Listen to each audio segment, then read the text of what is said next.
ladies and gentlemen. Welcome to the third night of week 6's vocab. Tonight we are doing the applying meaning activity. Really make sure that you have your vocab list with you for this one. It'd be pretty tough to do without it. Let's go over the directions.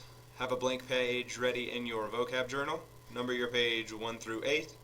Write down the letter of the correct answer to the following questions. Please remember that a question can have more than one correct answer. That means we could have A and B, or A, B, and C, or A, B, C, and D, all as correct answers to each question. Pause the video on each question until you have had time to answer it. Bring your work to class tomorrow so that we can check it. Ready, go. So let's look at number 1 together. Which of the following might be denounced? So if we have our vocab list, we can look up the word denounce, right? And the definition is to speak out against something, to criticize, or to accuse someone of doing wrong.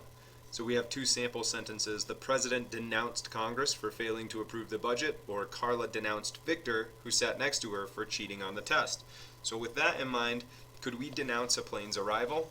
I don't really think that that one fits, but what about B? Could we denounce a scoundrel?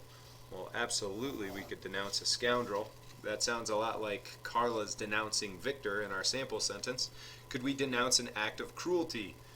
Definitely we could do that. And what about a bad law? Absolutely we could denounce a bad law. So those would be our answers for number 1. We would write B, C, and D next to number 1 in our book. Let's take a look at number 2. I'm going to ask you guys to do the rest of these on your own. Here's number 3. Number 4, number 5, 6,